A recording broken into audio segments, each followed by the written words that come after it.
com a saída do Matos, o Cruzeiro perde profundidade e poder de contratações mais complexas? Vamos nesse assunto aí, Samuca, ou deixa para daqui a pouco?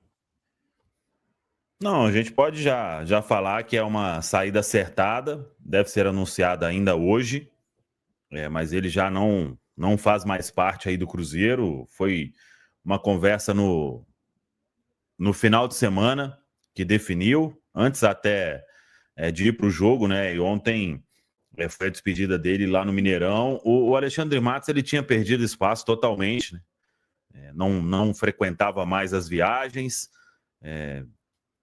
Muitas coisas aí aconteceram, né? Entre elas, o episódio, né? Melhor dizendo, sobre o Dudu, isso aí repercutiu muito mal, né? Internamente.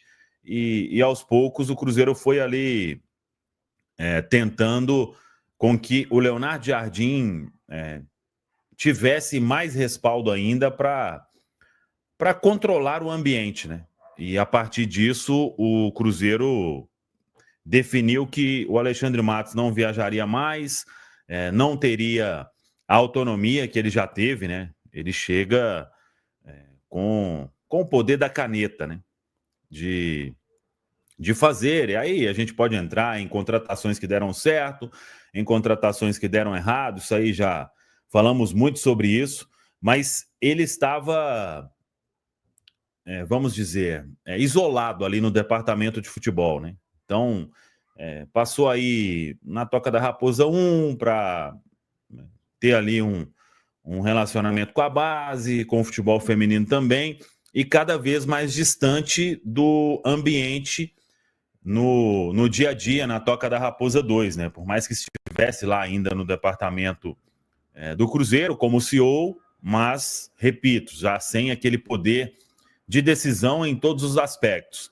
E aí o Cruzeiro, com a proposta que veio do Santos, né, para o Alexandre, eles tiveram uma conversa, chegaram em um acordo, e ele aceitou essa proposta do Santos. Então o Cruzeiro, assim como a gente falou lá atrás, que não dificultaria nenhuma saída, não dificultou, já tinha, inclusive, esse planejamento de, em algum momento, chegar e acertar uma saída do Alexandre Matos. Não foi feita antes essa saída, acho até, para deixar o Cruzeiro aproveitar esse momento, né? Para não ter nenhuma... E esperar essa parada agora para que a saída fosse acertada da melhor forma possível. Então, por isso o Cruzeiro decidiu, e nada muda hoje na estrutura do Cruzeiro, porque o Pedro Lourenço é o dono, tendo o filho dele, o Pedro Júnior, cada vez mais participando aí das decisões e acompanhando também, né, os olhos do pai ali no dia a dia na Toca da Raposa 2. O Paulo Pelaipe, ele é muito bem quisto ali por todos, inclusive pelo Leonardo Jardim, e ele segue normalmente. Então o Cruzeiro não pretende ir ao mercado para buscar fulano, ciclano. Isso não está no planejamento, porque a estrutura vai seguir enxuta e com o departamento de futebol trabalhando sem ter poder de centralizar. O Leonardo Jardim é a principal cabeça aí, vamos dizer, no departamento de futebol, mas dentro do que, até onde ele pode atuar, né? Então, participando das negociações. E aí tem o Paulo Pelaipe, que é, no meio do futebol, bastante respeitado, né? Já trabalhou em grandes projetos. Apesar de ter o cargo ali de diretor executivo de futebol, ele era mais um gerente ali de futebol, né? Estava no dia a dia com os jogadores, com comissão técnica, mas não era o Pelaipe que negociava a contratação de A, de B, de C. Isso tudo vinha através do CEO, que era o Alexandre Matos. Então, hoje o Cruzeiro trabalha com essa estrutura e vai trabalhar para fazer aí os movimentos da janela. O principal que o Cruzeiro quer é formar um departamento de scout com pessoas aí que vão realmente buscar peças que vão agregar ao Cruzeiro, não só tecnicamente falando, mas também na parte financeira, quando tiver aí uma oportunidade de venda. Então, sai um CEO, mas não tem, neste momento, o entendimento da necessidade de se buscar alguém, porque o principal, para todos com quem a gente conversa e o que o Cruzeiro quer, é que o departamento de futebol trabalhe em conjunto, e não, o Pedro gosta de tal jogador, então vamos contratar. O Alexandre gosta de tal jogador, então vamos contratar. O Leonardo Jardim gosta de tal jogador, então vamos contratar. Não. Tem um fulano que o departamento de scout sugere. Por que precisa contratar esse jogador? O que ele vai entregar? Qual será o custo disso? É um custo dentro de uma realidade?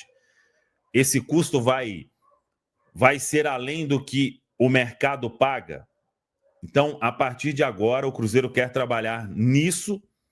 E uma coisa que, com quem eu converso, é só elogio para o técnico Leonardo Jardim, que o treinador se preocupa de forma integral com as finanças do clube. E aí eu falei sobre isso, que era muito fácil para o Leonardo Jardim, ainda mais agora, né? Que o time está muito bem, que encaixou. Quero esse aqui, custa 10 milhões de euros. Quero esse 15, quero aquele 20. E não tenho dúvida nenhuma que, pelo que a gente conhece do Pedro Lourenço e o sonho que ele tem de dar um grande título para o torcedor, né, neste momento, ele não iria medir esforço para fazer esses movimentos. Mas o Leonardo Jardim entende que isso não é um futebol saudável, né? E sim aquele em que ele vai fazer com que tem o time jogar mais e buscando, com essas pessoas em um departamento de scout muito competente, você vai chegar primeiro em vários jogadores, vai trazer, vai ter retorno técnico imediato e no futuro retorno financeiro. Ou se errar da melhor forma possível, se é que tem como, né, encaixar isso, mas minimizar os erros.